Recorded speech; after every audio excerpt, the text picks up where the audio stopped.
26 তাৰিখ বুধবাৰে RR versus KKR আৰু সকলোৱে জানে যে RR অধ্যক্ষ হল ৰঞ্জিত বৰঠাকুৰ আনহাতে KKR স্বত্বাধিকাৰী হল বাদশা কিং খান শাহৰুখ খান আৰু শাহৰুখ খানক নিমন্ত্ৰণ জনাইছে RR যেহেতু হোম টিম গতিকে আহে নাহে সেইটো পিছৰ কথা কিন্তু যদি আহে শাহৰুখ খান ক'ত বহিব এই ৰুমটোত বহিব উইকেট টু উইকেট এই ৰুম আছে বৰ্ষাপাৰা ক্ৰিকেট ষ্টেডিয়ামত আমি উইকেটটো দেখুৱাইছো য'ত নেকি বৰ্তমান KKR প্ৰেক্টিছ কৰি আছে শাহৰুখ খানৰ টিমে গতিকে এয়া অনুশীলনী আমি দেখুৱাইছো আমাৰ কেমেৰা পাৰ্চন অঞ্জন আৰু মই আৰু এই মুহূৰ্তত আমি দেখুৱাইছো যে কিং খান এইখিনি সোফা ধুনীয়াকৈ ইয়াত লগাই দিয়া হ'ব ইয়াত বিগ স্ক্ৰীন থাকিব টেলিভিছন থাকিব বুফে চিষ্টেম থাকিব আৰু শাহৰুখ খানৰ লগত ইয়াত নিৰ্দিষ্টকৈ 4জন মানুহে ইয়াত বহি খেল চাব পাৰিব তেওঁৰ সতীৰ্থ তেওঁৰ এছিষ্টেণ্টে থাকিব পাৰিব আৰু সুন্দৰকৈ ইয়াত সোফা আছে ইয়াত টেলিভিছন আছে ইয়াত ডাইনিং টেবুল আছে আৰু অত্যাধুনিকভাৱে ইয়াত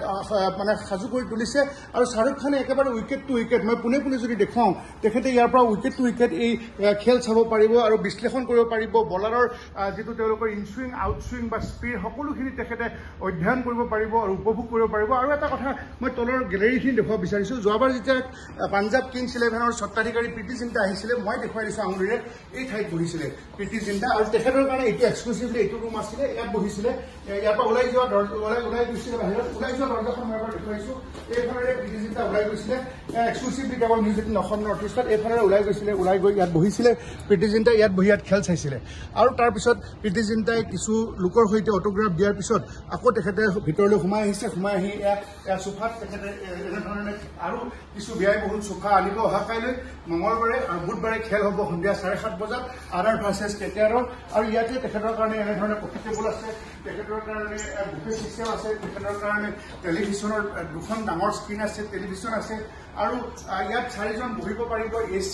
এটা খুব সুন্দৰ কৰ্পৰেট বক্স তেখেতৰ কাৰণে অত্যাধুনিকভাৱে সাজু কৰিছে শাহৰুখ খানৰ কাৰণে শাহৰুখ খান আহিলে তেখেতক অকস্মাত ক'ত বহুৱাব তাৰ কাৰণে এই ধৰণৰ এটা প্ৰিপাৰেশ্যন কৰিছে অসম ক্ৰিকেট সন্থা আৰু RR কৰ্তৃপক্ষই আৰু RR কিছু বিশিষ্ট ব্যক্তিক ৰঞ্জিত বৰঠাকুৰ তেখেতসকলে নিমন্ত্ৰণ জনাইছে মুঠৰ ওপৰত আমি বৰ্ষাপাৰা ষ্টেডিয়ামত এই পৰিৱেশ দেখুৱাইছো ঠিক আছে তেখেত ব্যস্ততাৰ কাৰণে তেখেতে নাহে বা আহিব নোৱাৰে কিন্তু যদি আহি যায় KKR যিহেতু তেখেতৰ নিজৰ টিম তেখেত সেই টিমটোৰ মালিক কিন্তু মালিকজনক ক'ত বহুৱাব যোৱাবাৰ পাঞ্জাৱ কিংছ 11ৰ মালিক প্ৰীতি জিন্টা আহোঁতে প্ৰীতি জিন্টাক এই ৰুমত বহুৱাইছিলে বাহিৰত গৈছিলে অটোগ্ৰাফ দিছিলে আকৌ ভিতৰলৈ আহিছিলে গতিকে আচলতে টিমবিলাকৰ লগত অ'নাৰ্ছবিলাক আহে আমাৰ টিমৰ অধ্যক্ষ ৰঞ্জিত বৰঠাকুৰ খুব উৎসাহী ব্যক্তি তেখেতে চাৰিওফালে ঘূৰি ফুৰে তেখেতে আপোনাৰ ক্ৰিকেটাৰসকলক বা অনুৰাগীসকলক বা তাৰকাসকলক তেখেতে নিমন্ত্ৰণ জনায় মুঠৰ ওপৰত এখন হাই ভল্টেজ ফাৰ্ষ্ট মেচ 2025 IPLৰ এইখন বুধবাৰে সন্ধিয়া 7:30 বজাত বৰ্ষাপাৰাত হ'ব মোৰ পিছফালে থকা এই গ্ৰাউণ্ডত আপোনাৰ গ্ৰাউণ্ডখনতে হ'ব RR ভাৰ্চেছ KKR দুইটা দলে যিহেতু ফাৰ্ষ্ট মেচ হাৰিছে এতিয়া দুইটা দলে